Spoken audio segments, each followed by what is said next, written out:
बिस्मिल्लाहिर्रहमानिर्रहीम। पाकिस्तान और दुनिया भर में देखने वालों को अस्सलाम वालेकुम। मेरा नाम मियां मोहम्मद आसिफ नाज़रीन। बाप एक ऐसी हस्ती है कि बेटे को ज़रा सा कांटा चुभे तो बाप के आंसू निकल आते हैं। बेटे को कुछ हो तो बाप सारी रात नहीं सोता, मगर बाप को कुछ हो तो बाप बेटों को बताता भी नहीं है कि मुझे कुछ है, कि कहीं पे मेरे बेटे परेशान आ जाए। आज आपको जो स्टोरी सुना रहे हैं, आपकी भी आंखों में आंसू आ जाएंगे कि सगे बेटों ने बाप को कत्ल किया और उसके बाद बोरी में बाप की लाश बंद करके फेंकने जा रहे थे। सगे बाप की। ये कहाँ का वाकया है, सब कुछ आपको बताते हैं। मेरे साथ मरूफ एंकर जाहद खान साहब हैं। जाहद खान साहब अस्सलाम वालेकुम। वालेकुम सलाम। जाहद खान साहब, बाप की जहाँ बात आती है आपके भी आंखों में आंसू आ जाते हैं। सगे बाप को सगे बेटों ने पहले तड़पा तड़पा कर मारा, उसके बाद बॉडी को बोरी में बंद करके फेंकने जा रहे थे। कहाँ का वाकया? ਇਹ ਛੋਟੀ ਗੱਲ ਹੈ, ਇਹ ਛੋਟੀ ਗੱਲ ਜੇ ਮੀਆਂ ਸਾਹਿਬ ਕੇ ਬੋਡੀ ਨੂੰ ਬੰਦ ਕਰਕੇ ਲੈ ਕੇ ਜਾ ਰਹੇ ਸੀ ਨੇ। ਜਦੋਂ ਪਿਓ ਨੂੰ ਕਤਲ ਕਰ ਦਿੱਤਾ, ਉਸ ਤੋਂ ਬਾਅਦ ਪੁੱਤਰਾਂ ਨੇ ਪਿਓ ਦੀ ਲਾਸ਼ ਨੇ ਜੋ ਕੀਤਾ ਹੈ ਨਾ, ਉਹ ਜਦੋਂ ਨਾਜ਼ਰੀਨ ਨੂੰ ਪਤਾ ਲੱਗਣਾ, ਉਦੋਂ ਇਹਨਾਂ ਦਾ ਦਿਲ ਕੰਬ ਜਾਣਾ ਕਿ ਯਾਰ ਪਿਓ ਸਕਾ ਤੇ ਪੁੱਤਰ ਮਾਰਨ ਤੋਂ ਬਾਅਦ ਲਾਸ਼ ਨਾਲ ਕੀ ਹਾਲ ਕੀਤਾ ਉਹਨਾਂ ਨੇ। ਇਹ ਅਮੀਰਪੁਰ ਖਾਸ ਦਾ ਰਹਿਣ ਵਾਲਾ ਹੈ, ਹਕੀਮ ਖਾਵਰ ਅੰਜਮ ਨਾਂ ਹੈ। ਤੇ ਇਹ ਦੋ ਪੁੱਤਰ ਉਹ ਨੇ ਕਿ ਜਿਹੜੇ ਉਸ ਬੰਦੇ ਨੇ ਮੰਨਤਾਂ ਮੁਰਾਦਾਂ ਨਾਲ ਮੰਗੇ ਸਨ। ਇਹ ਪੁੱਤਰ ਮੰਨਤਾਂ ਮੁਰਾਦਾਂ ਨਾਲ ਇਹਨਾਂ ਨਾਲ ਇੰਨਾ ਜ਼ਿਆਦਾ ਪਿਆਰ ਸੀ। ਜ਼ਰਾਏ ਨਾਲ ਮੇਰੀ ਗੱਲ ਹੋਈ ਉੱਥੇ ਦੇ ਅਹਿਲੇ ਇਲਾਕਾ ਨਾਲ, ਕਿਉਂਕਿ ਇੰਟਰਵਿਊ ਨਹੀਂ ਦੇ ਰਹੇ, ਉਹ ਬੋਲ ਨਹੀਂ ਰਹੇ, ਲੇਕਿਨ ਗੱਲ ਮੇਰੀ ਹੋਈ। ਉਹਨਾਂ ਨੇ ਦੱਸਿਆ ਕਿ ਇਸ ਪਿਓ ਨੇ ਆਪਣੇ ਪੁੱਤਰਾਂ ਨਾਲ ਇੰਨਾ ਕੁ ਪਿਆਰ ਕੀਤਾ ਕਿ ਆਪਣੇ ਖਾਨਦਾਨ 'ਚ ਮਸ਼ਹੂਰ ਸੀ ਵੀ ਖਾਵਰ ਆਪਣੇ ਪੁੱਤਰਾਂ ਤੇ ਜਾਨ ਦਿੰਦਾ ਹੈ। ਉਹਨਾਂ ਪੁੱਤਰਾਂ ਤੇ ਜਾਨ ਦਿੰਦਾ ਜਿਨ੍ਹਾਂ ਪੁੱਤਰਾਂ ਨੇ ਜਾਨ ਲੈ ਲਈ। ਦੋ ਪੁੱਤਰ ਨੇ, ਇੱਕ ਦਾ ਨਾਂ ਅਫਜ਼ਲ ਹੈ, ਇੱਕ ਦਾ ਨਾਂ ਇਬਰਾਹੀਮ ਹੈ। ਇੱਕ ਦੀ 21 ਸਾਲ ਉਮਰ ਹੈ, ਇੱਕ ਦੀ 24 ਸਾਲ ਉਮਰ ਹੈ। ਪਿਓ ਦੀ ਉਮਰ ਹੈ 60 ਸਾਲ। 24 ਸਾਲ ਉਮਰ ਇਹਦਾ ਮਤਲਬ ਇਹ ਬੁਢਾਪੇ ਦੀ ਉਮਰ ਹੁੰਦੀ ਹੈ, ਕਿਉਂਕਿ ਅਕਸਰ ਅਗਰ 22 23 24 ਸਾਲ ਦੀ ਉਮਰ ਸ਼ਾਦੀ ਹੋ ਜਾਵੇ ਨਾ ਤੇ ਔਲਾਦ ਜਲਦੀ ਹੋ ਜਾਂਦੀ। ਇਹ ਤਕਰੀਬਨ 36 37 ਸਾਲ ਦੀ ਉਮਰ 'ਚ ਨਾ ਪੁੱਤਰ ਪਹਿਲਾ ਹੋਇਆ। ਬੁਢਾਪੇ ਦੀ ਔਲਾਦ, ਤੇ ਬੁਢਾਪੇ ਦੀ ਔਲਾਦ ਜਿਹੜੀ ਹੁੰਦੀ ਨਾ ਉਹ ਵੈਸੇ ਹੀ ਬੜੀ ਪਸੰਦ ਹੁੰਦੀ ਹੈ। ਤੇ ਇਹ ਪਿਓ ਜਿਹੜਾ ਹੈਗਾ ਸੀ ਨਾ, ਇਹ ਆਪਣੇ ਪੁੱਤਰਾਂ ਨਾਲ ਬਹੁਤ ਜ਼ਿਆਦਾ ਪਿਆਰ ਕਰਦਾ ਸੀ, ਮਿਹਨਤ ਮਜ਼ਦੂਰੀ ਕਰਦਾ ਸੀ, ਉਹਨਾਂ ਦੀ ਹਰ ਖੁਆਇਸ਼ ਪੂਰੀ ਕਰਦਾ ਸੀਗਾ। ਤੇ ਉਹ ਪਿਓ ਚਾਹੁੰਦਾ ਸੀ ਮੇਰੇ ਪੁੱਤਰ ਪੜ੍ਹ ਲਿਖ ਕੇ ਅਫਸਰ ਬਣਨ, ਇਹ ਮੇਰਾ ਨਾਂ ਰੌਸ਼ਨ ਕਰਨ। ਲੇਕਿਨ ਵਸਾਇਲ ਇਹਨੇ ਨਾ ਹੋਣ ਦੀ ਵਜ੍ਹਾ ਤੋਂ ਉਹ ਜਿਹੜਾ ਖਾਵਰ, ਉਹ ਜਿਹੜਾ ਹਕੀਮ ਖਾਵਰ ਸੀ ਨਾ, ਉਹ ਅਮੀਰਪੁਰ ਖਾਸ ਵਸਾਇਲ ਨਾ ਹੋਣ ਦੀ ਵਜ੍ਹਾ ਤੋਂ ਉਹ ਪਿਓ ਅਮੀਰਪੁਰ ਖਾਸ ਤੋਂ ਸ਼ਿਫਟ ਹੋ ਕੇ ਕਰਾਚੀ ਚਲਾ ਗਿਆ। ਅੱਛਾ। ਉਹਨੇ ਕਿਹਾ ਮੈਂ ਕਰਾਚੀ ਜਾ ਕੇ ਮਿਹਨਤ ਮਜ਼ਦੂਰੀ ਕਰਾਂਗਾ ਤੇ ਆਪਣੇ ਪੁੱਤਰਾਂ ਦੇ ਖੁਆਬ ਪੂਰੇ ਕਰਾਂਗਾ। ਉੱਥੇ ਜਾ ਕੇ ਮਿਹਨਤ ਮਜ਼ਦੂਰੀ ਕਰਦਾ, ਕੁਛ ਅਰਸਾ ਗੁਜ਼ਰਦਾ ਤੇ ਪਿੱਛੋਂ ਹੁਣ ਫੋਨ ਹਲਕੇ ਹਲਕੇ ਜਾਣੇ ਸ਼ੁਰੂ ਹੁੰਦੇ ਕਿ ਯਾਰ ਆਪਣੇ ਬੱਚਿਆਂ ਨੂੰ ਸਮਝਾ, ਤੇਰੇ ਮੁੰਡੇ ਇੰਝ ਹਰਕਤਾਂ ਕਰਦੇ ਨੇ, ਤੇਰੇ ਮੁੰਡੇ ਇੰਝ ਹਰਕਤਾਂ ਕਰਦੇ ਨੇ। ਖਾਨਦਾਨ 'ਚ ਫੋਨ ਕਰਤਾ, ਮਹੱਲੇਦਾਰਾਂ 'ਚ ਕਰਤਾ, ਤੁਹਾਨੂੰ ਪਤਾ ਸ਼ਰੀਕਾ ਵਿੱਚ ਹੁੰਦਾ।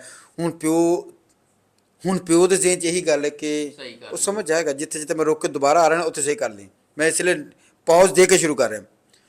ਹੁਣ ਪਿਓ ਦੇ ਜ਼ਿਹਨ 'ਚ ਆਇਆ ਕਿ ਮੇਰੀ ਔਲਾਦ ਕੋਲ ਮੇਰਾ ਖਾਨਦਾਨ ਛੱਡ ਰਿਹਾ, ਜੈਲਸ ਹੋ ਰਿਹਾ। ਮੈਂ ਕਮਾ ਕੇ ਭੇਜਦਾ, ਮੇਰੇ ਪੁੱਤਰ ਖਾਂਦੇ ਨੇ, ਇਹਨਾਂ ਨੂੰ ਹੱਸਦੇ। ਉਹਨੇ ਕਿਹਾ ਯਾਰ ਮੈਂ ਵੀ ਇਕੱਲਾ ਰਹਿਣਾ, ਮੈਂ ਪੁੱਤਰਾਂ ਨੇ ਇੱਥੇ ਬੁਲਾ ਲੈਣਾ। ਉਹਨੇ ਦੋਵੇਂ ਪੁੱਤਰਾਂ ਨੂੰ ਕਰਾਚੀ ਬੁਲਾ ਲਿਆ। ਅੱਛਾ। ਜਦੋਂ ਪੁੱਤਰ ਕਰਾਚੀ ਗਏ ਨੇ, ਪਿਓ ਦੇ ਪੈਰਾਂ ਥੱਲੇ ਜ਼ਮੀਨ ਨਿਕਲ ਗਈ, ਕਿਉਂਕਿ ਪੁੱਤਰ ਨਸ਼ਈ ਬਣ ਚੁੱਕੇ ਸਨ। ਓਏ ਹੋਏ, ਉਸ ਪਿਓ ਦੀ ਕੀ ਹਾਲਤ ਹੋਏਗੀ ਮੀਆਂ ਸਾਹਿਬ, जिन्हें इन्नी मेहनत मजदूरी करके और बच्चों के ख्वाब बल्कि शौक पूरे किए। पुत्र जवान करना बड़ा औखा काम जे। ये उस मां नूं पुछो, उस प्यो नूं पुछो जिन्हें पुत्र जवान किया है।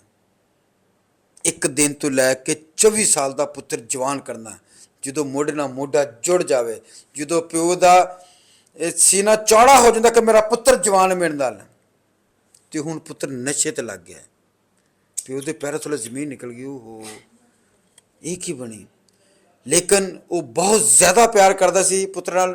वो पुत्रां नूं समझाना शुरू करता कि यार ਨਾ ਕਰੋ ਪੁੱਤਰ, ਨਸ਼ਾ ਨਾ ਕਰੋ, ਮੈਂ ਤੁਹਾਡੀ ਸ਼ਾਦੀ ਕਰਾਂਗਾ, ਬੀਵੀ ਬੱਚੇ ਆਣਗੇ, ਜ਼ਿੰਦਗੀ ਅੱਛੀ ਹੋਏਗੀ, ਛੱਡ ਦਿਓ ਨਸ਼ਾ। ਉਹਨੇ ਆਪਣਾ ਪੂਰਾ ਜ਼ੋਰ ਲਾਇਆ, ਉਹਨਾਂ ਬੱਚਿਆਂ ਨੇ ਨਸ਼ਾ ਨਹੀਂ ਛੱਡਿਆ। ਆਖਰ ਤੰਗ ਹੋ ਕੇ ਉਸ ਪਿਓ ਨੇ ਇੱਕ ਦੋ ਦਫਾ ਆਪਣੇ ਪੁੱਤਰਾਂ ਦੀ ਛਤਰੌਲ ਵੀ ਕਰਤੀ। ਠੀਕ ਹੈ, ਸਮਝਾਇਆ ਮਾਰ ਕੇ। ਸਮਝਾਇਆ ਕਿ ਸ਼ਾਇਦ ਮਾਰ ਕੇ ਸਮਝਾਵਾਂ, ਲੇਕਿਨ ਉਸ ਪਿਓ ਨੂੰ ਇਹ ਨਹੀਂ ਸੀ ਪਤਾ ਕਿ ਇਹ ਮਾਰ ਜਿਹੜੀ ਨਾ ਮੇਰੇ ਸੇ ਨੁਕਸਾਨਦੇਹ ਹੋਏਗੀ।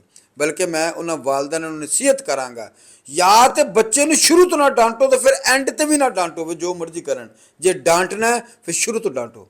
ਬੱਚੇ ਨੂੰ ਪਤਾ ਹੋਵੇ ਕਿ ਸਾਡੇ ਪਿਓ ਨੇ ਥੱਪੜ ਵੀ ਮਾਰਨਾ ਹੈ, ਸਾਡੇ ਪਿਓ ਨੇ ਡਾਂਟਣਾ ਵੀ ਹੈ। ਵੱਡਾ ਹੋ ਕੇ ਗੁੱਸਾ ਨਹੀਂ ਕਰੇਗਾ, ਉਹ ਯਾਰ ਸਾਡਾ ਪਿਓ ਇੰਜ ਕਰਦਾ। ਸਾਰੀ ਜ਼ਿੰਦਗੀ ਤੁਸੀਂ ਪਿਓ ਨੂੰ, ਸਾਰੀ ਜ਼ਿੰਦਗੀ ਤੁਸੀਂ ਪੁੱਤਰ ਨੂੰ ਗਰਮ ਹਵਾ ਨਾ ਲੱਗਣ ਦਿਓ ਤੇ ਬਾਅਦ 'ਚ ਉੱਤੇ ਕੋਲੇ ਸੁੱਟ ਦਿਓ, ਪੁੱਤਰ ਨੂੰ ਤਾਂ ਗੁੱਸਾ ਲੱਗੇਗਾ। ਉਹਨਾਂ ਪੁੱਤਰਾਂ ਦੇ ਦਿਮਾਗ 'ਚ ਗੱਲ ਵੜ ਗਈ। ਉਤੋਂ ਨਸ਼ਾ ਦਿਮਾਗ ਖੁਸ਼ ਕਰ ਦਿੰਦਾ, ਸੋਚਣ ਦੀ ਤਾਕਤ ਖਤਮ ਹੋ ਜਾਂਦੀ ਹੈ। ਤੁਹਾਡੇ ਇਲਾਕੇ 'ਚ ਅਗਰ ਕੋਈ ਨਸ਼ਈ ਹੈ, ਖਾਨਦਾਨ 'ਚ, ਮੁਹੱਲੇ ਦੇ ਵਿੱਚ, ਉਹਦੇ ਨਾਲ ਕਦੀ ਬਹਿਸ ਨਾ ਕਰਨਾ, ਉਹਦੇ ਨਾਲ ਕਦੀ ਸਖਤੀ ਨਾ ਕਰਨਾ, ਉਹ ਤੁਹਾਨੂੰ ਨੁਕਸਾਨ ਪਹੁੰਚਾ ਸਕਦਾ, ਕਿਉਂਕਿ ਸੋਚਣ ਦੀ ਤਾਕਤ ਨਹੀਂ ਹੁੰਦੀ ਨਸ਼ਈਏ 'ਚ, ਦਿਮਾਗ ਖੁਸ਼ਕ ਹੋਇਆ ਹੁੰਦਾ। ਹੁਣ ਦੋ ਪੁੱਤਰਾਂ ਦੇ ਦਿਮਾਗ 'ਚ ਇਹ ਆ ਗਿਆ ਕਿ ਇਸ ਦੁਨੀਆ 'ਚ ਅਗਰ ਕੋਈ ਸਾਡਾ ਦੁਸ਼ਮਣ ਹੈ ਤਾਂ ਸਾਡਾ ਪਿਓ ਹੈ। ਹੁਣ ਸੋਚਣ ਲੱਗ ਪਏ ਪਿਓ ਦਾ ਕੀ ਕਰੀਏ। ਵਾਪਸ ਆਉਣਾ ਨਹੀਂ ਚਾਹੁੰਦੇ, ਪਿੱਛੋਂ ਖਾਨਦਾਨ ਨੇ ਤਾਨੇ, ਉਹੀ ਚੀਜ਼ਾਂ। ਕਰਾਚੀ ਇੰਜੋਏ ਸੀਗਾ, ਪਿਓ ਸੀ, ਕੁਛ ਵੀ ਨਹੀਂ ਸੀਗਾ। ਹੁਣ ਉਹਨਾਂ ਨੇ ਪਲਾਨ ਸ਼ੁਰੂ ਕਰਤਾ, ਪਿਓ ਨੂੰ ਕਤਲ ਕਿਵੇਂ ਕਰਨਾ। ਦੋ ਚਾਰ ਦਫਾ ਉਹਨਾਂ ਨੇ ਪਲਾਨ ਕੀਤਾ, ਲੇਕਿਨ ਨਾ ਉਹਨਾਂ ਦਾ ਪਲਾਨ ਨਾਕਾਮ ਹੋ ਗਿਆ। ਆਖਰ ਇੱਕ ਦਿਨ ਪੁੱਤਰਾਂ ਨੇ ਆਪਣੇ ਪਿਓ ਨੂੰ ਨਸ਼ਾਵਰ ਚੀਜ਼ ਦੇ ਕੇ ਬੇਹੋਸ਼ ਕਰਤਾ। ਬੇਹੋਸ਼ ਕਰਨ ਤੋਂ ਬਾਅਦ ਉਹਨਾਂ ਪੁੱਤਰਾਂ ਨੇ ਆਪਣੇ ਪਿਓ ਨਾਲ ਜਿਸਮਾਨੀ ਤਸ਼ੱਦਦ ਕੀਤਾ, ਮਾਰਿਆ। ਉਹਨਾਂ ਨੇ ਗੁੱਸਾ ਕੱਢਿਆ ਸਕੇ ਬਾਪ ਨਾਲ ਕਿ ਤੂੰ ਸਾਨੂੰ ਮਾਰਿਆ ਕਿਉਂ।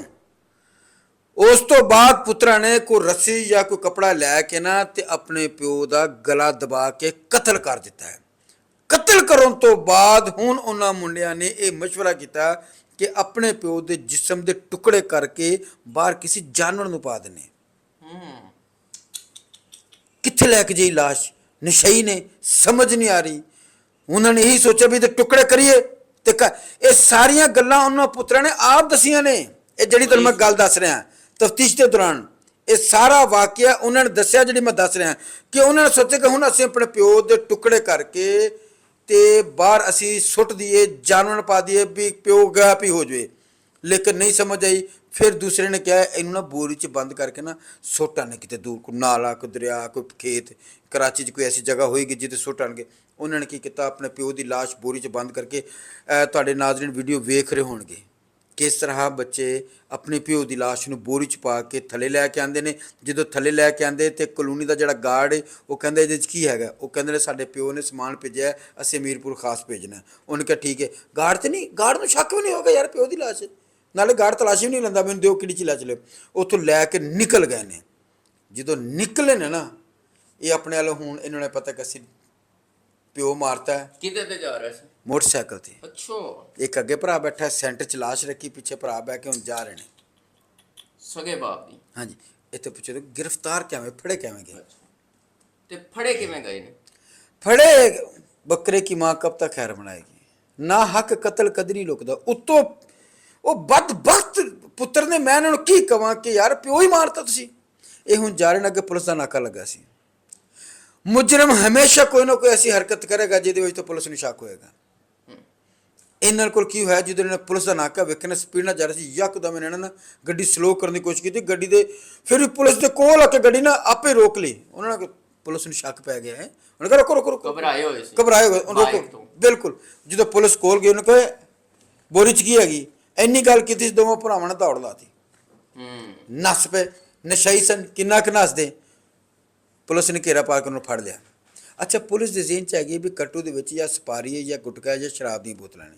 ਫਿਰ ਵੀ ਪੁਲਿਸ ਨੂੰ ਅੰਦਾਜ਼ਾ ਨਹੀਂ ਹੋਇਆ ਕਿ ਬਾਪ ਦੀ ਲਾਸ਼ ਹੈ।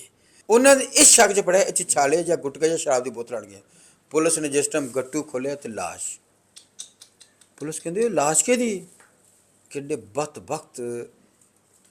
ਬਦਬਖਤ ਪੁੱਤਰ ਹੋਣਗੇ ਜਿਨ੍ਹਾਂ ਨੇ ਆਪਣੀ ਜ਼ੁਬਾਨ ਨਾਲ ਦੱਸਿਆ ਸਾਡੇ ਪਿਓ ਦੀ ਲਾਸ਼ ਹੈ ਤੇ ਅਸੀਂ ਆਪ ਇਹਨੂੰ ਮਾਰਿਆ। ਉੱਥੋਂ ਉਹਨਾਂ ਨੂੰ ਗ੍ਰਿਫਤਾਰ ਕੀਤਾ ਗਿਆ, ਲੈ ਕੇ ਗਏ ਨੇ। ਤਫਤੀਸ਼ ਦੇ ਦੌਰਾਨ ਇਹ ਸਾਰਾ ਵਾਕਿਆ ਉਹਨਾਂ ਪੁੱਤਰਾਂ ਨੇ ਆਪ ਦੱਸਿਆ। ਕਿੱਡੇ ਬਦਬਖਤ ਨੇ ਕਿ ਸਗੇ ਬਾਪ ਦੀ ਲਾਸ਼ ਨਾਲ ਕੀ ਕੀਤਾ ਔਰ ਬਾਪ ਨੂੰ ਮਾਰਨ ਦੀ ਵਜ੍ਹਾ ਵੀ ਤੁਹਾਡੇ ਸਾਹਮਣੇ ਆ ਗਈ। ਇਜਾਜ਼ਤ ਦੇ ਦਈਏ, ਅੱਲਾ ਨੇ ਕੇ